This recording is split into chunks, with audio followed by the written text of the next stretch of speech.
여러분 안녕하십니까? 대한민국 대표 경제 뉴스 뉴스플러스 시작합니다. 먼저 오늘 준비한 소식입니다. 네, 카카오 남궁훈 대표가 오늘 주가 부양 의지를 강조했습니다. 이를 위해 해외 매출 비중 확대 목표 등을 제시했는데 카카오를 둘러싼 경영 환경과 그리고 주가 전망까지 분석해봅니다. 네, 한국거래소가 기술 특례 상장 제도를 대폭적으로 개선하려고 한다. 지난 1월 한국경제TV가 단독 보도한 바 있습니다. 추가 취재를 했는데 7월이면 바뀌는 기준이 결정되고 8월부터 적용될 예정이라고 합니다. 시장에 미칠 영향 짚어봅니다.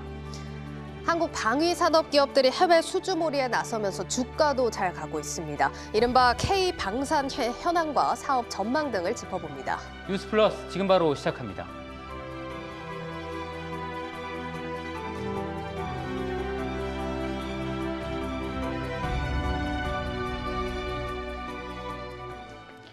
증시 프리즘 시간입니다. 증권부 박찬희 기자 나왔습니다. 박 기자, 오늘 우리 증시 한번 얘기해 주시죠. 네, 간밤 뉴욕 증시가 연준의 긴축 우려에 급락하면서 오늘 우리 증시도 일제히 하락했습니다. 코스피 지수는 외국인과 기관이 쌍끌이 매도 여파에 0.88% 내린 2,735포인트에 마감했습니다. 유가증권 시장에서 이 외국인과 기관은 1조 1,000억 원 넘게 팔아치웠습니다. 코스닥 지수 역시 외국인과 기관이 팔아치우면서 오늘장 0.98% 하락했습니다. 오늘장 특징주 키워드 뭔가요? 네, 첫 번째는 물 만난 보험주로 꼽아봤습니다. 오늘 손해보험과 생명보험주가 강세를 보였는데요. 6% 넘게 오른 이 롯데 손해보험을 필두로 현대해상, DB손해보험 등이 올랐고 그리고 생명보험주도 일제히 강세를 보였습니다. 특히 현대해상과 DB손해보험 같은 경우 52주 신고가를 기록하기도 했습니다. 보험주가 이렇게 강세를 보인 데에는 배경에는 크게 두 가지가 있습니다. 첫 번째는 연준의 긴축 정책에 따른 금리 인상 수혜 기대감입니다. 보험사들은 이 고객들로부터 받은 보험료를 채권 같은 안전자산 위주로 투자를 하면서 운용 수익을 내는 그런 구조를 가지고 있는데요. 이에 따라 금리 인상의 대표 수혜주로 꼽힙니다. 두 번째는 보험금 지급 기준 강화입니다. 그동안 실손 누수의 이 주범으로 꼽혀온 백내장 수술에 대한 보험금 지급 기준이 이번 달부터 강화가 되면서 주가의 호재로 작용한 모습입니다. 실제로 올 들어 보험사들의 주가는 대체로 강세를 보였는데요. KRX 이 보험 지수는 연초 대비 19%가량 오르면서 주요 업종 지수 가운데 가장 높은 상승률을 기록했습니다. 그리고 개별 종목 중에서는 지난해 꾸준히 하락했던 하나손해보험을 꼽을 수 있는데요. 올해 연초 대비 43% 넘게 급등하는 모습을 보였습니다. 자, 여기에 금융당국의 대출 규제로 보험사 대출 규모가 크게 늘었고 기준금리 인상으로 보험사들이 대출 금리를 올리면서 보험주의 수익성 개선 기대감도 높아지고 있다고 합니다. 이 내용은 장슬기 기자의 리포트 보고 오겠습니다. 지난해 말 국내 보험사들의 대출 채권 잔액은 266조 원으로 전분기보다 3조 7천억 원가량 늘었습니다. 특히 보험 가입자가 자신이 낸 보험료를 담보로 대출을 받는 보험 계약 대출, 일명 약관 대출이 1조 원 넘게 늘면서 대출 채권 증가를 견인했습니다. 보험 계약 대출은 가입자의 보험 해약 환급금의 70에서 80% 내에서 돈을 빌릴 수 있고 보험을 담보로 한 만큼 별도 심사 없이 간편하게 대출이 가능한 것이 특징입니다. 총부채 원리금 상환 비율 규제도 적용되지 않아 급전이 필요한 보험 가입자들이 보다 손쉽게 이용할 수 있어 대출 증가세는 이어질 것으로 전망됩니다. 여기에 기준금리 인상 여파로 보험 계약대출 금리 역시 오름세를 나타냅니다. 올해 2월 말 현재 보험업계 빅3를 포함한 주요 보험사의 보험 계약대출 금리는 일제히 상승했습니다. 특히 금리 확정형 상품의 경우에는 대출 금리가 무려 9%에 달하기도 합니다. 업계는 기준금리 인상에 과거 판매된 고금리 확정형 상품까지 반영되면서 금리가 오를 수밖에 없다는 설명입니다. 앞으로 금리 상승세가 이어질 것으로 전망되는 만큼 수익성 개선이 기대되는 보험주에도 영향을 줄 것으로 전문가들은 보고 있습니다. 특히 보험계약 대출의 경우 가입자의 보험료를 담보로 한 대출이라 리스크가 적어 안전자산으로 분류되는 특징도 반영됩니다. 이미 소비자들이 낸 보험금을 바탕으로 해서 어떻게 보면 담보력이 높기 때문에 이제 은행 대비해서는 건전성 측면에서는 좀 안정적이다라고 금리가 오르는 수혜는 충분히 볼 수 있다라고 보시면 될 것 같습니다. 다만 금융당국은 이 역시도 향후 금리가 더 올랐을 때 대출자들의 원리금 상환 능력이 악화될 수 있는 만큼 충분한 대손 충당금 적립을 유도한다는 계획입니다. 한국경제TV 장슬기입니다. 네, 다음 키워드도 이야기해 주시죠. 네, 두 번째는 이륙 준비를 마친 항공주로 꼽아봤습니다. 정부가 이 국제선 운항 횟수를 크게 늘릴 것이라고 오늘 밝히면서 저비용 항공사를 중심으로 항공주가 강세를 보였습니다. 전해철 행정안전부 장관은 국제선 항공편을 5월부터 주당 100회씩, 7월부터는 300회씩 늘리고 지방공항의 국제선 운항도 정상화할 것이다라고 밝혔습니다. 이에 아시아나항공을 제외한 나머지 항공주들이 일제히 상승하는 모습을 보였습니다. 다만 항공주에 대한 증권가의 전망은 엇갈렸는데요. 증시 전문가들은 여행 수요 회복으로 매출액이 늘어날 수는 있어도 우크라이나 사태에 따른 유가 급등으로 유류 할증료가 크게 올라서 영업이익 개선은 어려울 것이다라고 분석을 했습니다. 네, 다음 키워드도 이야기해 주시죠. 네, 오늘장 마지막 키워드는 불붙는 쌍용차 인수전이라고 꼽아봤습니다. KG그룹이 오늘 쌍용차 매각을 주관하는 EY 한영회계법인에 인수 의사를 전달했는데요. 이 소식에 KG 계열사들은 해당 소식이 나온 오후 3시를 기점으로 일제히 급등했습니다. KG케미칼과 KG동부제철 우선주는 상한가를 기록했고 나머지 계열사들도 일제히 급등했습니다. 상대적으로 자금력이 풍부한 이 KG그룹이 쌍용차 인수전에 뛰어들면서 경쟁이 치열해질 전망인데요. 이미 인수전 참여 의사를 밝힌 쌍방울그룹과 EN플러스에 더해서 지난달 계약 해지를 통보받은 에디슨 모터스도 아직 포기하지 않고 있기 때문입니다. EY 한영은 다음 달 중으로 쌍용차 매각을 위한 이 재입찰을 진행할 예정입니다. 네, 내일 장 관전 포인트 무엇이 있습니까? 첫 번째는 3월 FOMC입니다. 우리 시간으로 내일 새벽 연준의 3월 FOMC 의사록이 공개가 되는데요. 시장에서는 대차대조표 축소에 대한 내용이 담길지 주목하고 있습니다. 지금 시장이 연준의 이 말 한마디 한마디에 요동치고 있기 때문에 이번 FOMC 내용 주목해볼 필요가 있습니다. 두 번째는 1분기 어닝 시즌으로 꼽아봤습니다. 내일 삼성전자와 LG전자의 실적 발표를 시작으로 1분기 어닝 시즌이 본격적으로 시작이 되는데요. 김세현 키움증권 연구원은 대외 악재가 많아서 시장이 불안한 만큼 1분기 컨센서스를 상회하는 호실적 발표 기업에 주목할 때다라고 설명을 했습니다. 대외 악재로 인해서 시장이 전반적으로 눌린 만큼 호실적 발표에 주가가 반응할 것이라는 설명입니다. 이 밖에 오늘 마지막 키워드로는 미국과 유럽이 이제 개할 수 있는 러시아 추가 제재를 꼽아봤습니다. 바이든 정부는 러시아에 막대한 비용을 부과하고 경제와 금융, 기술적으로 더 고립시킬 것이라고 밝혔는데요. 이번 조치에는 러시아에 대한 신규 투자를 금지하고 러시아 기업 체제를 강화하는 등의 내용이 포함될 예정입니다. 만약 제재 수위가 강하다면 가뜩이나 치솟은 이 원자재 가격이 더 오를 수 있어서 증시의 악재가 될 수 있습니다. 네, 증권부 박찬희 기자였습니다.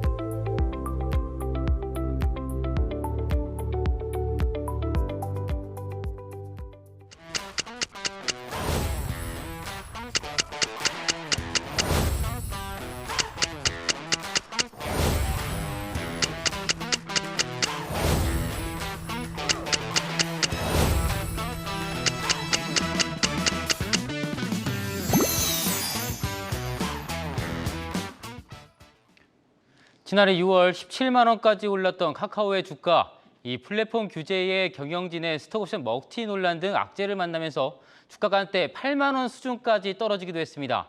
남궁 대표가 목표 주가로 15만 원을 내세우고 주가 부양 의지를 보이면서 현재 주가 10만 원 초반까지 올라왔습니다. 카카오의 미래와 주가 전망에 대해서 오늘 한번 살펴보도록 하겠습니다. IT바이오부 임동진 기자 나와 있습니다. 임 기자. 네. 자, 얘기를 해보기 네. 전에요. 혹시 이 우리나라의 국민주 가장 많은 사람이 갖고 있는 주식이 뭔지 아십니까? 절로 무시하시는군요. 삼성전자 아닙니까? 네, 맞습니다. 이 1위는 삼성전자입니다. 그럼 두 번째로 많은 사람이 갖고 있는 주식은 뭐라고 생각하십니까? 카카오 아닙니까? 네, 맞습니다. 지난해 12월 기준 이 삼성전자를 561만 4천여 명이 갖고 있었고 2위는 카카오로 191만 8천여 명이 소유하고 있는 것으로 집계됐습니다. 지난해에만 140명 가까이 소액주주가 늘었는데요. 이제 국민주라고 봐도 무방한 상황입니다. 따라서 많은 분들이 카카오 주가에 울고 웃을 수밖에 없는데요. 현재 주가로만 본다면 마음이 편치 않은 분들이 상당히 많을 것 같습니다. 특히 지난해 6월 가파른 주가 상승에 개인 투자자들은 6월 한 달 동안에만 1조 1,804억 원어치 카카오 주식을 순매수하기로 했는데요. 당시 추정 평균가는 16만 3,500원 수준이었습니다. 그때 카카오 주식을 매수한 투자자라면 현재 주가에서 55% 넘게 올라야 손해보지 않고 매도할 수 있다는 얘기입니다. 이 남궁은 카카오 대표가 이 카카오 주가가 15만 원이 될 때까지 최저임금만 받겠다, 이렇게 주가 부양 의지를 드러낸 바 있습니다. 그래서 또 이를 위해서 글로벌 매출 목표라던가 이런 것들 제시했다고 하는데 네. 어떤 내용이 있습니까? 네, 카카오가 모바일과 국내 시장을 넘어 글로벌 진출을 본격화하겠다고 밝혔는데요. 해외 매출 비중을 3년 안에 30%대로 끌어올리겠다는 목표치도 제시했습니다. 정호진 기자의 리포트로 살펴보겠습니다. 올해 카카오 공동체는 해외 매출을 40% 이상 성장시키고 카카오 공동체 전체 매출 중 해외 매출 비중을 현재의 10%대에서 3년 내에 30%대로 확대하는 것을 목표로 하고 있습니다. 해외 매출 40% 성장, 해외 매출 비중 30% 확대. 카카오가 단 3년 안에 이루겠다고 제시한 목표입니다. 단순한 카카오톡 연계 서비스를 넘어 플랫폼과 콘텐츠, 지식재산권 등을 앞세워 세계 시장 공략에 나서겠다는 겁니다. 특히 웹툰과 웹소설 플랫폼을 중심으로 오는 2024년까지 글로벌 거래액을 지금보다 3배 이상 성장시킬 계획입니다. 카카오는 국내 사업 전략으로 새로운 분야나 서비스를 선보이는 대신 지반 단속에 집중하기로 했습니다. 그동안 비판을 받아온 문어발식 사업 확장과 관련해 134개에 달하는 계열사 가운데 일부를 통폐합할 방침입니다. 올 연말 기준으로 했을 때 지금보다는 훨씬 더 줄은 형태, 한 100개 정도, 한 30, 40개 정도의 계열사들이 줄 것으로 예상을 하고 있습니다.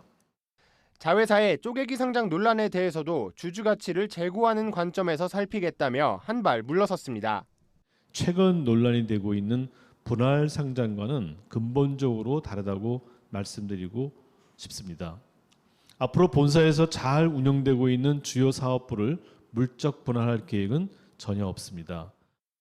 최근 카카오 주가가 15만 원이 될 때까지 최저임금만 받겠다고 밝힌 남궁은 신임 대표는 15만 원이 적정 주가라고 생각하느냐는 질문에는 말을 아꼈습니다. 회사 내부에서 판단하는 적정 주가를 말씀드리기 되게 민감하고 어려운 부분인 것 같아요. 이제 15만 원이라는 목표를 중심으로 이제 여러 가지 재보상안을 짰기 때문에 그 의지치라고 봐주시면 더 좋을 것 같습니다. 소액주주만 191만 명에 달하는 카카오는 앞으로 자사주 소각 등 주주 친화 정책을 적극적으로 펼치겠다고 강조했습니다. 한국경제TV 정호진입니다. 주주 친화 정책 관련된 이야기 굉장히 많이 했는데 오늘 시장 반응만 놓고 보면 썩 호의적이지 않은 것 같습니다. 2% 이상 빠졌는데 왜 그런 겁니까? 네, 시장에서는 카카오 전략에 알맹이가 없었다, 이런 분석도 하고 있습니다. 하지만 이 전날 미국 연준의 예상보다 강한 통화 긴축 예고에 뉴욕 증시가 흔들린 영향이 더 크다고 보고 있는데요. 특히 기술주 중심의 나스닥은 2.3% 빠졌습니다. 실제로 카카오뿐 아니라 네이버도 3.65% 오늘 주가가 떨어졌고 다른 국내 IT 관련 주들도 대거 하락 마감했습니다. 여기서 가장 궁금한 건 그 목표 주가 15만 원 제시했는데 네. 달성 가능성 있겠습니까? 일단 이 차기 정부의 정책은 긍정적으로 볼 수 있겠습니다. 윤석열 대통령 당선 이후의 플랫폼 기업 규제에 대해 역동성과 혁신이 저해되지 않도록 자율규제의 원칙을 이 공약으로 내세운 바 있는데요. 당선 이후 문재인 정부에서 이 추진해온 온라인 플랫폼 법안이 원점에서 재검토될 가능성이 제기되면서 카카오는 물론 네이버도 수혜를 받을 것이란 기대감이 나오고 있습니다. 또한 상장 후 2년간 대표의 주식 매도 금지 등 경영진의 먹튀 사태 재발 방지책, 또 주주 환원책, 골목 상권 침해 논란을 잠재울 이 상생기금 투입도 주가 흐름에 분명 도움이 될 것으로 보입니다. 계열사 상장 이슈도 관건이 될 수 있을 것 같다는 생각이 듭니다. 네, 맞습니다. 지난해에도 이 카카오페이가 상장하는 그 소식에 주가가 반등하는 모습이 나왔는데요. 당장 카카오 모빌리티 그리고 카카오 엔터의 상장이 기다리고 있습니다. 이 모빌리티는 카카오톡 기반으로 빠르게 1위 사업자가 됐고 엔터의 웹툰 사업은 일본에서 네이버를 따라잡고 역시 1위 사업자에 올라 있습니다. 이 자회사 가치가 올라가면 지분을 반영을 해서 모회사인 카카오의 주가도 오르기 마련인데요. 모빌리티 상장에 한 번, 또 엔터 상장에 또 한 번 주가가 오를 경우 15만 원이 가능할 것이다. 이런 시장의 기대감이 있습니다. 이외에 메타버스나 NFT에서 큰 M&A나 호재가 있다면 이 추가적인 상승도 기대해 볼 수 있다는 평가입니다. 다만 장기적으로 볼 때는 이 잘하는 건 다 IPO 시켜서 분리를 해버리면 남는 것은 광고와 커머스밖에 없기 때문에 이 장기적인 상승에 점점 제한이 걸릴 수밖에 없다는 분석도 있습니다. 증권가 평가도 좀 궁금해집니다. 어떻습니까? 네, 이 지난달 신영증권과 하나투자증권이 15만 원의 목표가를 제시했지만 이 다른 증권사들의 평가는 보시다시피 그렇지가 않습니다. 키움증권의 경우 기존 14만 원에서 14% 내린 12만 원으로 목표 주가를 제시하기로 했는데요. 3개월 전 16만 2천 원대였던 이 증권사들의 평균 목표 주가는 현재 13만 6천 원 수준에 불과한 상황입니다. 제목과 해시태그 좀 어떻게 뽑아보시겠습니까? 네, 제목은 가자 카카오, 비욘드 코리아, 비욘드 15만 원으로 하겠고요. 해시태그는 탈출 좀 하자, 믿어요 남궁훈. 네, 이렇게 하겠습니다. 네, IT 바이어부 임동진 기자였습니다.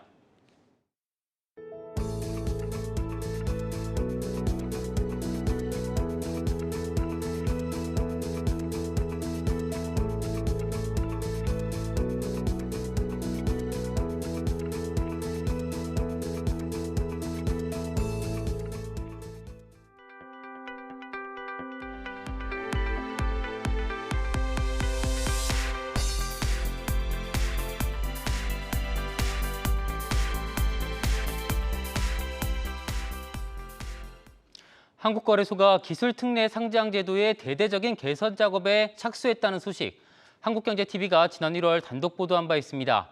후속 취재를 했는데 구체적인 심사 기준이 마련돼서 이르면 8월부터 적용될 예정이라고 합니다.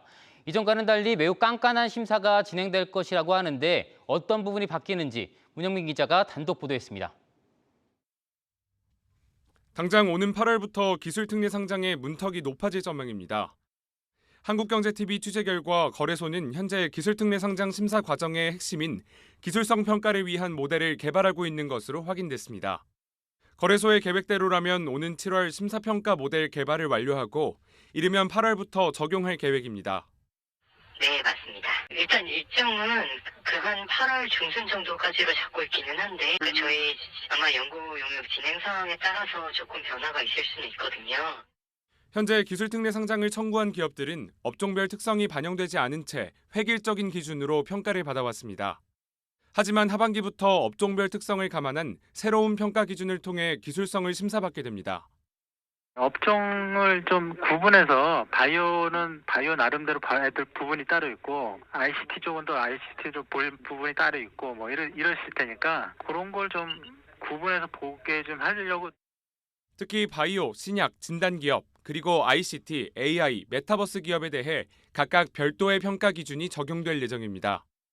또 신약 바이오 기업의 기술성을 평가할 때 약학 전문가, 임상 전문의 등 업종별 전문가 다수를 심사에 참여시켜 기술성 평가 심사를 진행할 계획입니다. 네, 이 내용 취재한 문영민 기자와 이야기 한번 나눠보도록 하겠습니다. 문 기자, 기술특례 상장제도 문턱이 높아진다, 좀 이렇게 이해하면 될 것 같은데 왜 그런 겁니까? 아무래도 이 거래소가 운영하고 있는 코스닥 기술특례 상장 제도의 신뢰도를 좀 올리기 위해서 이런 개선안을 내놓고 있는 걸로 보이는데요. 기술특례 상장으로 증시에 입성한 이 신라젠이 상장 폐지 위기에 놓이기도 했고요. 또 큐리언트, 캔서롭, 샘코는 실적 미달과 감사 의견 거절 등을 이유로 거래가 정지된 상태입니다. 이 기업에 투자한 투자자들의 불만이 지속되면서 해당 제도의 신뢰도와 객관성이 부족하다는 결과로 이어지게 됐는데요. 이에 따라 거래소는 새로운 평가 모델을 마련해서 평가 기관이 특례 상장 대상 기업에 대해 조금 더 심층적이고 객관적인 심사가 가능하도록 할 계획입니다. 아니, 그러면 이 기술력을 무기로 좀 상장을 준비하던 기업들에게는 사실 좀 날벼락일 것 같은데 해당 제도의 성공 사례로 꼽히는 기업들도 꽤 많지 않습니까? 네, 맞습니다. 말씀하신 대로 코스닥 시총 100위로 따져봤을 때 10곳 정도가 기술특례로 상장을 했는데요. 네, 여기 보시면 알테오젠, ABL 바이오, 레고캠 바이오, 저희가 더 이름 좀 많이 들어본 종목들도 있고요. 이 메타버스 기업으로 유명한 자이언트 스텝도 있고 반도체 관련 기업인 파크 시스템스도 기술특례로 상장한 기업입니다. 자, 이들 기업 중에 기술력으로 해외에서 인정받은 기업들도 있다고요? 맞습니다. ABL 바이오는 지난 1월 이 프랑스 사노피에 최대 1조 2천억 원을 받는 조건으로 파킨슨병 치료보 물질을 기술 수출했고요. 레고캠 바이오도 지난해 영국 바이오 기업 등에 총 1조 6천억 원 규모의 기술 수출 계약을 따냈습니다. 이렇게 기술 특례 상장으로 증시에 입성한 기업이 기술력을 지속적으로 인정받는 경우도 많습니다. 금융투자업계는 거래소의 이번 조치로 빈대 잡으려다가 초과삼간 다 태울 수 있다라고 우려하기도 했습니다. 아니 그러면 이렇게 심사 기준이 깐깐해지면 앞으로 이런 기업들을 한국 증시에서 좀 찾아보기 어려워지는 것도 뭐 그런 우려도 있을 수 있지 않습니까? 맞습니다. 충분히 기술 특례 상장으로 증시에 입성하는 기업이 줄어들 수 있다는 전망이 조금 지배적인데요. 이 거래소는 지난 2015년 전문 기술 평가 개편, 또 2016년 성장성 추천 제도 도입 등으로 기술 특례 상장 장벽을 대폭 낮춘 바가 있습니다. 이에 따라 기술 특례 상장 제도를 통해서 증시에 대비하는 사례가 크게 증가를 했었는데요. 제도가 시행된 2005년부터 계산안이 적용되기 전인 2014년까지 10년 동안 이 기술특례 상장 기업은 15곳에 불과했지만 계산안이 적용된 2015년 한 해에만 12곳, 2016년 10곳으로 크게 늘었고요. 2017년부터 지난해까지 5년 동안 무려 106곳, 그리고 올해 1분기에만 8곳이 기술특례로 상장했습니다. 하지만 오는 8월부터 이 기술평가가 보다 꼼꼼하게 이뤄지기 때문에 지금처럼 매년 20곳 이상의 상장 사례가 나오기 힘들 수 있다는 관측이 나오고 있습니다. 이 사실 실적보다 기술력을 중심으로 성장해온 특히 바이오 기업들 같은 경우는 좀 타격이 있겠는데요. 어떻습니까? 맞습니다. 바이오 신약 기업의 경우에는 이 문턱이 조금 더 높아질 수 있다는 전망이 나옵니다. 이 기술 평가가 더욱 깐깐하고 전문적으로 이뤄질 것으로 보이기 때문인데요. 이들 업종에 특화된 평가 항목이 새로 생기는 것은 물론이고요. 또 임상 전문이나 약학 전문가를 확대 또는 의무적으로 투입해서 이 전문적으로 심사를 받아야만 합니다. 바이오 기업이 개발하고 있는 신약이 또 실제로 출시될 수 있는지, 또 해당 기업의 기술은 어느 정도의 시장 가치가 있는지를 더 세밀하게 평가할 것으로 보입니다. 결국 이제 기술 특례 상장을 준비하는 바이오 기업들은 좀 철저한 대비가 필요하다 이런 의미로 이해하면 될 것 같습니다. 네, 맞습니다. 또 이제 개선되는 기술 특례 상장 평가 모델 좀 새롭게 추가되거나 바뀌는 내용 있습니까? 기술 평가 등급에 대한 정의가 좀 다시 구성될 것으로 보입니다. 현재 기술 평가 등급은 모두 10개인데요. 여기 있는 표를 한번 보겠습니다. 3A 기업을 보면 최고의 기술력을 가진 기업, 2A는 매우 높은 기술력을 가진 기업, A는 높은 수준의 기술력을 가진 기업. 나머지들도 봐도 사실 정의에 되게 모호한 게 많습니다. 이러한 모호한 점을 없애겠다는 건데요. 네. 이에 거래소는 이 평가 등급을 산정하는 기관들마다 이 등급에 대한 해석이 자의적이거나 주관적인 게 들어가기 때문에 이를 방지하고자 이러한 등급을 다시 새로 정의한다는 방침입니다. 이제 이 거래소는 이제 해당 산업에서의 위치나 또 사업의 수명 등을 감안해서 평가 등급을 새로 정의할 것으로 보이고요. 또 이와 더불어 현재 기술보증기금, 나이스 평가정보 등 22곳의 평가기관이 있는데 올해 안에 추가로 이러한 평가기관을 늘린다는 계획입니다. 그럼 유튜브 제목과 해시태그 결정해 주시죠. 제목은 제2의 신라젠 멈춰, 기술 특례 상장 깐깐해진다로 정했고요. 해시태그는 꼼꼼해진 기술평가, 문턱 높아진 특례 상장, 제2의 신라젠은 없다로 하겠습니다. 증권부 문영민 기자였습니다.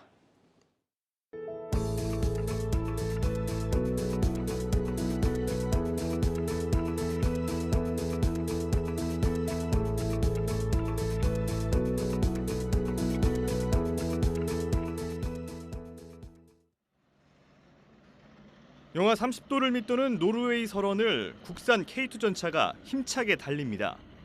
눈밭에서 안정적인 방향 전환은 물론 목표물 타격 임무도 이상 없이 수행합니다. 노르웨이 차세대 전차 사업 수주를 놓고 독일과 경쟁 중인 현대로템은 극한 환경에서도 안정적인 전차 성능을 선보이며 기대감을 키우고 있습니다. 지난 1월 천궁2로 아랍에미리트와 4천억 원 빅딜을 성사시킨 LIG 넥스원 역시 여세를 몰아 중동 시장의 추가 수주몰이에 나섰습니다. 그동안 유도무기 체계 시장은 국방 선진국들이 선점해왔지만 천궁2는 사막기후에서도 잔고장이 없고 목표 명중률이 높다는 평가를 받으며 중동 국가의 러브콜을 받고 있습니다. 특히 호주 차세대 장갑차 수주전에 뛰어든 한화 디펜스는 레드백을 앞세워 유수의 경쟁자를 물리치고 독일 링스와 최종 승부를 펼치고 있습니다. 호주 정부는 올해 상반기 중 우선 협상 대상자를 선정할 예정인데 한화 방산 계열사의 끈끈한 협업 구조를 앞세워 우위를 점한다는 계획입니다. Programs such as this cannot be run by one single company. It's a collection of many supporting organizations that will support this right throughout the operation, not only in sense of acquisition, but in sense of sustainment and operation over 20, 30 years. 구체적인 규모는 아직 밝힐 수 없지만 이번 사업에 레드백이 낙점받는다면 한국 방산 역사상 최대 규모의 해외 사업 기록을 쓰게 될 전망입니다. 이러한 방산 호조세는 주가에도 고스란히 반영됐습니다. 올 초 하향세를 그리던 코스피 흐름과 반대로 주요 방산 기업의 수익률은 20% 가까이 치솟았습니다. 특히 한국항공우주산업은 두 자릿수 수익률을 기록하며 방산주 상승 흐름을 주도했고 한화 에어로스페이스도 7% 가까운 수익률을 기록하며 상승 흐름을 견인했습니다. 최근 러시아와 우크라이나 전쟁으로 주목받은 퍼스텍과 빅텍은 각각 43%와 28.6%의 깜짝 상승세를 보이기도 했습니다. 국내 방산업계의 올해 전체 수주 규모는 100억 달러, 우리 돈으로 12조 원을 넘어설 전망입니다. 한국경제TV 송민아입니다. 네, 지금 보셨다시피 우리나라 방산 기업들 많은 성과를 내고 있습니다. 그만큼 기술력을 인정받고 있다, 이런 말이기도 할 텐데요. 취재 기자와 좀 더 자세한 얘기 나눠봅니다. 산업부 송민아 기자 나와 있습니다. 예, 송 기자, 우리 방산 기업들 주가 보면 최근에는 좀 등락이 있습니다만 길게 보면 굉장히 우상향하고 있는 그래프거든요. 이렇게 그렇습니다. 강점이 많은 지금 상황을 살펴봤는데 이렇게 흐름이 좋은 이유 어떻게 봐야 될까요? 앞선 리포트에서도 이제 보셨겠지만 이제 어떻게 보면 명확하게 좀 이런 주가를 움직일 수 있는 그런 소재들이 확실하다라고 볼 수 있습니다. 네. 그 리포트에서 보셨지만 그 앞부분에 그 현대로템 K2전차 설원지에서 막 질주하지 않았습니까? 그렇죠. 근데 이 질주하는 게 여담으로 좀 도는 얘기들이 있는데요. 그 당시 경쟁사들이 이제 새벽이 넘어가면서 이제 굉장히 추워질 때 영하 30도까지 떨어질 때 시동이 잘 안 걸렸다, 이런 얘기들이 있어요. 근데 우리 현대로템의 K2전차는 아랑곳 없이 시동 잘 걸렸다, 이런 얘기들이 있거든요. 그런 만큼 조금 해외에서도 어떻게 보면 좀 수주에 이런 좀 성공을 했거나 또는 이런 수주를 눈앞에 둔 그런 상황들이 조금 더 나열이 되고 있습니다. 제가 표를 좀 준비했는데요. 기업들이 굉장히 많아서 조금 몇 개만 좀 추렸습니다. 보시면은 LRG 넥스원도 있고요. 한화 디펜스, 그리고 한국항공우주산업 카이가 있습니다. 거기서 이제 계약 규모를 우리가 한번 좀 살펴볼 필요가 있을 것 같습니다. 금액이 최소 이제 수천억 원에서 조 단위가 넘어가고 있습니다. 이 금액도 굉장히 큰데다가 한 번 수주를 하면은 최소 수십 년 동안 특별한 이 교체가 없이 굉장히 안정적인 미래 먹거리가 될 수 있는 부분도 굉장히 큰 장점입니다. 또 MRO 사업이라고 부르는 게 있는데요. 이 MRO 사업이 뭐냐면은 장비 그리고 이제 이런 부품들을 함께 좀 수리하는 그런 사업을 같이 하는 건데요. 아무래도 좀 오래 쓰다 보니까요. 맞습니다. 예를 들면 자동차 회사에 이런 카센터가 같이 이렇게 이제 있는 것처럼, 서비스 센터 같이 있는 것처럼 이 MRO 사업도 같이 움직이고 있습니다. 그러다 보니까 조금 추가적인 사업도 가져갈 수 있다라는 그런 특징들도 있습니다. 또 최근에는 이 러시아하고 이제 우크라이나 전쟁 같은 그런 지정학적 리스크가 좀 발생을 했잖아요. 그런데 오히려 이런 방위산업 관련 기업들의 주가가 어떻게 보면 좀 올랐습니다. 그런 점들은 좀 웃지 못할 상황이긴 하지만 그 부분도 좀 주목해서 봐야 될 부분인 것 같습니다. 예, 그렇습니다. 대규모 수주 소식도 지난해부터 계속해서 들려오고 있고 지정학적 리스크가 이 방산 기업들에게는 오히려 긍정적인 이슈로 좀 작용을 하는 모습입니다. 자, 그리고 방산 기업도 이렇게 움직이는 이슈들 보면 우주 산업도 빼놓을 수 없는 얘기 아닙니까? 그렇습니다. 방산 기업에서 왜 우주 산업을 얘기하지라고 좀 의아하실 수도 있는데 우주 산업은 그야말로 이제 최고의 기술들이 굉장히 접목된 그런 사업이라고 볼 수 있지 않습니까? 그런 만큼 방산 기술이 어떻게 보면 기술적으로 가장 앞서 있기 때문에 우주 산업까지도 함께 할 수 있다라고 볼 수가 있습니다. 무기 체계나 이런 국가 방위 전력에 들어가는 기술들이 가장 앞선 상황이고요. 이게 좀 보편화되면은 자동차 그리고 이제 민항기 이런 데서 이제 활용이 되는 그런 시스템이 되어 있는데요. 우리가 알만한 예를 들어볼 수 있는 사례들이 있을까요? 예를 들면은 자율주행 요즘에 막 많이 나오잖아요. 근데 자율주행 자동차에는 레이더 센서, 라이다 센서 이런 것들이 좀 부착돼 있어요. 그래서 그런 것들을 통해서 우리가 안전하게 이제 목적지로 가는 그런 상황인데 그 기술들이 원래는 방산 기술에서 먼저 적용이 먼저 됐었어요. 사용이 됐었군요. 그렇죠. 뭐 전투기라든가 이런 데 먼저 좀 사용됐던 기술인데 네. 이 보편화가 되면서 이제 일반적으로 내려오게 된 거죠. 그러면서 뭐 고탄성 뭐 소재라든가 아니면은 고강도 소재들 뭐 이런 것들도 방산에서 먼저 이렇게 활용됐던 기술들이 보편화된 거다라고 이해를 하시면 좀 쉬울 것 같습니다. 그래서 이런 최신 기술들을 앞세운 그런 방산 기업이 우주 산업에 나서는 게 어떻게 보면 좀 더 자연스러운 일인 것 같습니다. 지난해 한국항공우주산업 카이하고 또 하나 에어로스페이스와 같은 그런 방산 기업들이 주도로 한국형 발사체를 쏘아 올린 일이 있었습니다. 누리호죠. 맞습니다. 예. 지금 저 표가 나오고 있는데요. 그 누리호라는 이름으로 이제 국내 기술로만 발사체를 만들어서 우주로 쏘아 올렸습니다. 하지만 좀 아쉽게도 좀 미완으로 남았는데요.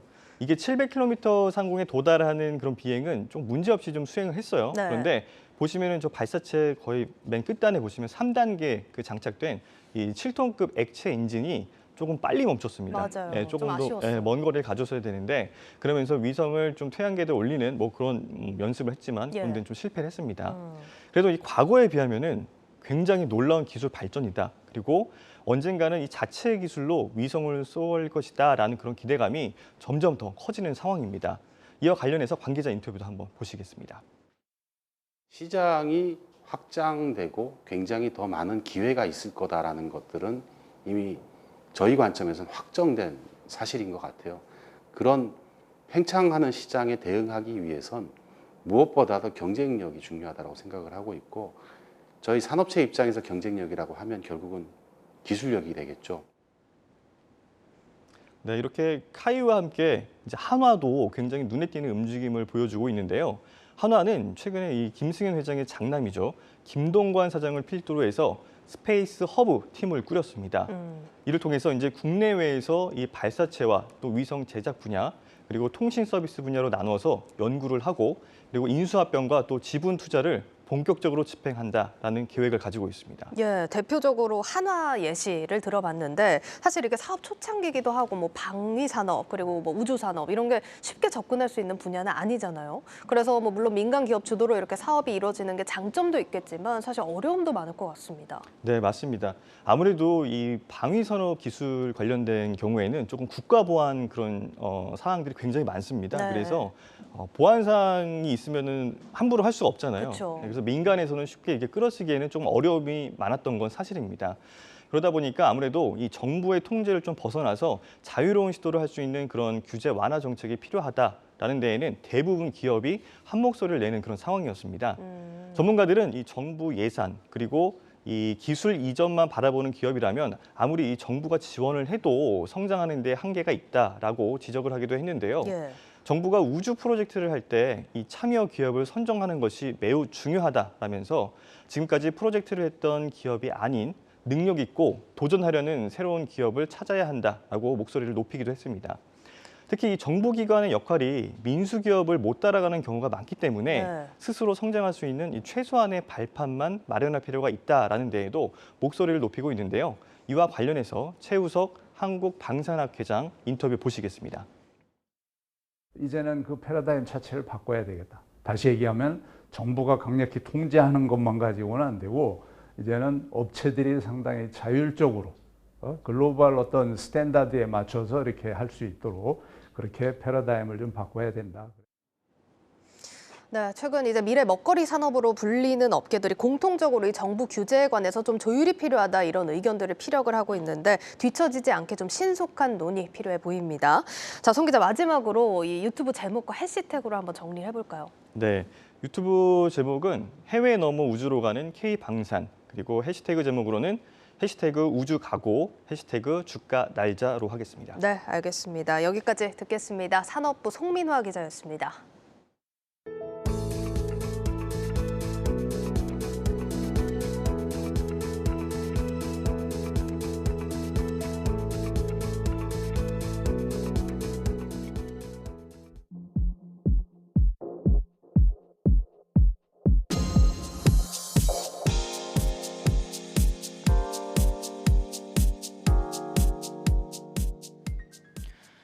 최상목 전 기재부 1차관이 금융위원장으로 내정됐다. 오늘 한국경제TV가 단독 보도했습니다. 최 전 차관은 대통령 경제금융비서관, 기재부 1차관 등을 거친 관료 출신인데요. 현재 대통령직 인수위원회 경제 1분과 인수위원으로 활동하고 있습니다. 금융위와 국회 관계자는 최 전 차관으로 사실상 결정이 됐고 인사청문회를 준비하고 있다고 말했습니다. 한덕수 국무총리 후보 지명 후 추경호 국민의힘 의원이 부총리 겸 기획재정부 장관 후보자로 사실상 정해진 가운데 금융위원장까지 이른바 경제 원팀 구성이 어느 정도 윤곽을 드러낸 셈입니다. 이들 모두 경제 관료 출신이라는 점에서 호흡에도 문제가 없을 것으로 보입니다. 경제 원팀이 추진해야 할 최우선 과제, 물가를 포함한 민생 안정 대책이 될 전망입니다. 지난달 소비자 물가가 10년여 만에 최고치를 기록했는데 올 상반기뿐 아니라 하반기에도 각종 경기 지표와 물가 전망이 어둡기 때문입니다. 윤석열 대통령 당선인도 오늘 특단의 서민 물가 안정 대책을 마련해 줄 것을 인수위에 강하게 주문했습니다. 물가 상승에 영향을 받는 최저임금 문제도 새 정부가 풀어야 할 주요 과제입니다. 기업들은 급격한 최저임금 상승이 기업 경쟁력을 악화시킨다고 주장하고 있습니다. 이에 윤 당선인은 기업들이 경영하기 좋은 환경을 만들어주겠다며 후보 시절 최저임금 차등 적용을 제시한 바 있습니다. 어제 최저임금 첫 심의가 열렸는데 첫 만남부터 최저임금 차등 적용 여부를 두고 치열한 논쟁을 벌이기도 했습니다. 그렇다면 어떤 나라들이 최저임금 차등 적용을 도입했고 어떻게 운영하고 있을지 한창률 기자가 정리해봤습니다. 삼성전자가 170억 달러의 반도체 공장을 짓기로 한 미국 텍사스주의 최저임금은 7.25달러. 현재 환율로 계산해보면 시간당 8,800원 수준으로 올해 국내 최저임금 9,160원보다 낮습니다. 미국은 주별로 최저임금이 다른데 가장 높은 뉴욕주는 15달러로 2배 이상 차이가 납니다. 가까운 일본도 4개의 등급을 정해 지역별로 최저임금을 차등 적용하고 있습니다. 이렇게 차이가 나는 최저임금 차등 적용은 올해 최저임금 심의위원회의 가장 큰 화두입니다. 올해는 지금까지 저희들이 법적으로 보장되어 있는 업종별 부분 적용에 대해서 심도 있게 우리 최저임금에서 논의가 되어 오지 못했기 때문에 올해만큼은 조금 우리가 전향적으로 업종별 부분 적용에 대해서 좀 더 심의 있게 논의하는 올해의 최저임금위원회가 됐으면 하는 바람을. 윤석열 정부의 주요 공약인 최저임금 차등 적용은 기업들의 경쟁력 강화와 일자리 창출이라는 숙제에서 나온 정책입니다. 단일화된 최저임금과 급격한 인상이 기업들의 고용 회피로 나타나고 있다고 판단한 겁니다.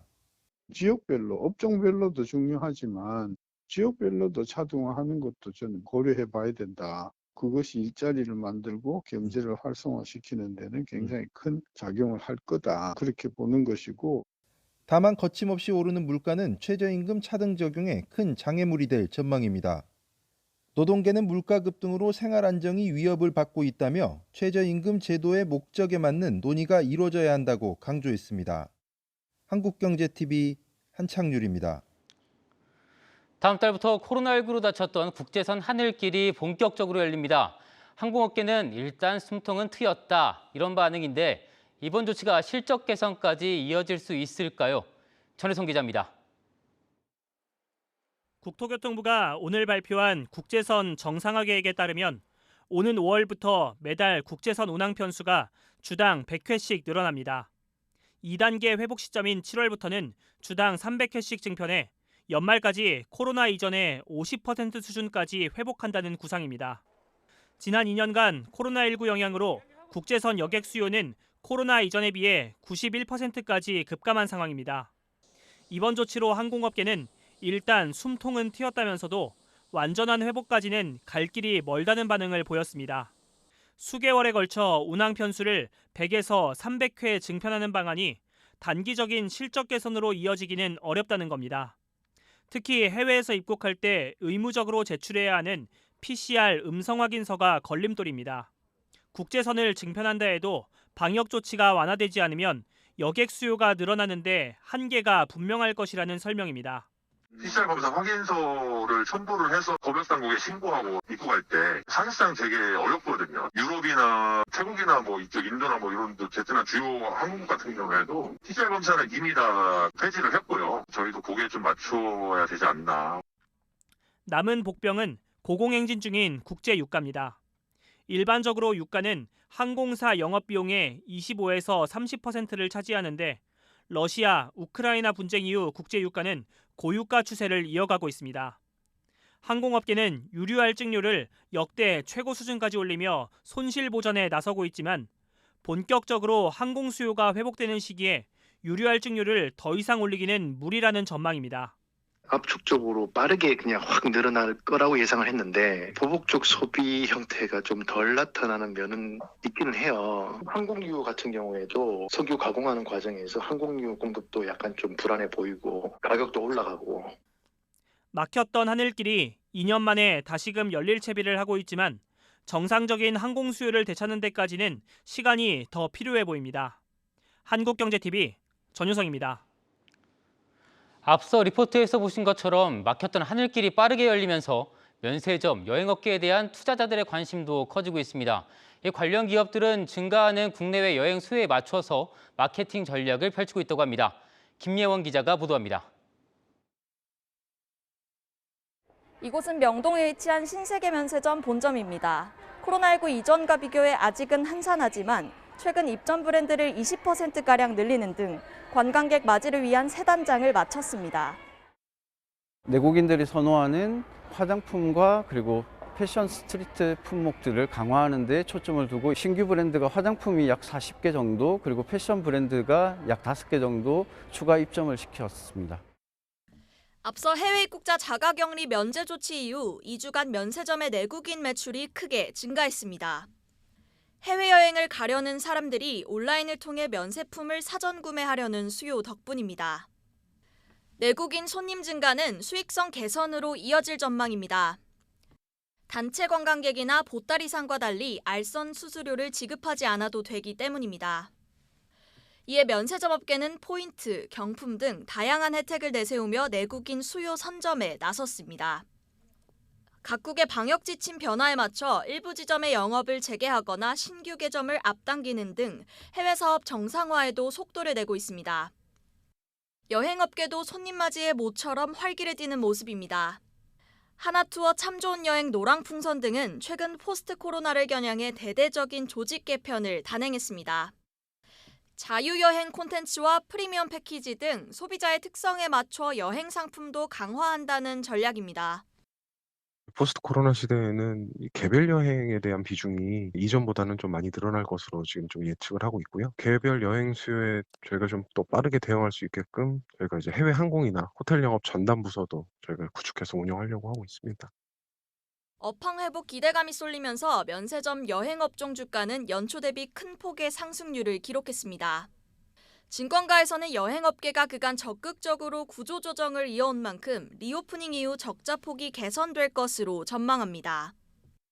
다만 중국의 봉쇄 지속과 국제선 항공편 문제가 해결되지 않은 만큼 완전한 영업 정상화까진 다소 시간이 걸릴 것이라는 분석입니다. 한국경제TV 김예원입니다.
네, 고 웨스트 시간 글로벌 콘텐츠부 오민지 기자와 함께 이야기 나눠보겠습니다. 자, 오 기자, 이 연준이 쏘아올린 작은 공 아니라 큰 공입니다. 오늘 우리 시장에도 영향을 미치는 모습이었는데 사실 긴축 예고는 여태까지 계속 나왔었는데 네. 이번엔 뭐가 다른 겁니까? 이번에 발언을 한 인물이 연준에서 가장 비둘기파로 분류되는 브레이너드 이사이기 때문입니다. 이 브레이너드 이사는 파월 의장에 이은 연준의 2인자죠. 또 파월 의장의 연임을 위협했던 유력한 연준 의장 후보기도 했고요. 바이든 행정부에서도 눈여겨본 인물이었습니다. 이 브레이너드 이사는 인플레이션 심각성을 강조하면서 5월에 긴축을 다시 시작하겠다라고 밝혔는데요. 네. 5월 FOMC에서 대차 대조표를 빠른 속도로 축소하기 시작할 것이다 이렇게 밝혔습니다. 또 금리를 연속으로 올리겠다라는 점도 분명히 했는데요. 다음 달 3일과 4일에 예정된 FOMC 정례 회의에서 대차 대조표를 빠르게 축소하기 시작하고 금리를 올려서 통화 긴축을 이어가겠다라는 내용이 주요 골자였습니다. 현지 시간 6일, 그러니까 오늘 밤 FOMC 의사록이 공개됩니다. 이에 앞서서 브레이너드 이사는 공격적으로 인플레이션 대응을 강조한 모습이었습니다. 이에 뉴욕의 3대 지수는 모두 하락 마감했는데요. 현지 시간 5일 나스닥 지수는 2.26%, 이 S&P 500 지수는 1.26%, 다우는 0.80% 하락했습니다. 예, 오 기자, 그러면 일단 구체적인 긴축 시나리오 궁금하시는 분들 많을 것 같은데 어떤 전망 나오고 있습니까? 네, 브레이너드 이사가 강조한 부분이 바로 이번 긴축의 속도가 굉장히 빠를 것이다라는 점입니다. 네. 이번 긴축의 속도는 코로나 팬데믹 이전인 2017년에서 2019년보다 더 빠를 것이라고 전망되고 있는데요. 꾸준한 금리 인상과 대차 대조표 축소, 즉 양적 긴축을 통해서 올해 말까지는 통화 스탠스를 중립적으로 만들겠다고 덧붙였습니다. 그러기 위해서 양적 긴축의 월 상한선을 키우고 시행 기간은 짧아질 것이다 이렇게 내다봤는데요. 다시 말해 이 긴축을 빠르고 강하게 진행해서 올해 안으로 연준의 목표인 2% 인플레이션을 만들겠다라는 의미입니다. 예, 그러면은 과거 긴축 때는 얼마나 빠르게 진행이 됐었던 겁니까? 네, 과거로 한번 돌아가 보도록 하겠습니다. 2015년에서 2018년 사이 금리 인상기에 연준은 2017년 10월에 연준 긴축을 시작하게 됩니다. 이 당시에 2년 동안 4조 5천억 달러의 연준 보유 자산을 매달 최대 500억 달러씩 축소시켜 왔는데요. 이 기간 동안 약 6천억 달러 보유 자산의 13%가 줄어들었습니다. 이 브레이너드 이사가 더 강한 긴축을 예고하기도 했고요. 다른 이사의 발언을 토대로 추정해봐도 긴축이 더 빠를 것을 예상할 수 있는 부분입니다. 이 작년 2월 연준의 윌러 이사는 대차 대조표 규모를 GDP의 약 20%로 되돌리고 싶다고 말했습니다.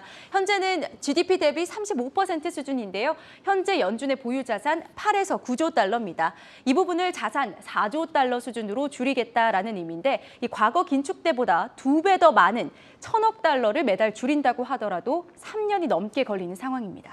예, 근데 뭐 자세히 들어보니까 굉장히 강한 긴축 시그널이긴 합니다만 파월 의장이 강조했던 내용과는 뭐 그렇게 큰 차이는 없어 보입니다. 아무래도 경고장을 시장에 다시 날렸다, 좀 이렇게 해석을 할 필요가 있어 보이는데 지금 월가에서는 경고 메시지도 좀 많이 나오고 있는 것 같습니다. 마지막으로 이 전문가들은 좀 어떻게 보고 있습니까? 네, 월가의 전망은 좀 부정적인 전망에 무게가 좀 많이 실려 있습니다. 포트폴리오를 좀 보수적으로 가져가는 것이 좋겠다라고 이야기하고 있는데요. 네. 도이체방크는 연준이 인플레이션을 저지하기 위한 투쟁, 이 적극적인 긴축 정책을 이어가면서 내년 말에는 미국의 경기 침체가 올 수 있다고도 경고했습니다. 그러면서 에너지와 식품 등의 물가 안정을 위해서는 이 통화 정책 기조밖에 없다라고 이야기하면서 강조를 했는데요. 반면에 투자 전략으로 좀 주목하실 부분도 있습니다. 미국의 월가의 한 전문가는 이렇게 분석을 했는데요. 연준이 인플레와 싸우는 과정에서 변동성은 분명 나타날 수 있지만 이 하드 에셋, 원자재, 에너지, 천연가스에는 눈을 돌릴 필요가 있다. 이렇게 강조를 했습니다. 예, 알겠습니다. 자, 시장 등락이 있는 상황인데 전체적인 기조는 그래도 보수적으로 잡고 좀 대응을 하셔야겠습니다. 지금까지 고 웨스트 오민지 기자였습니다.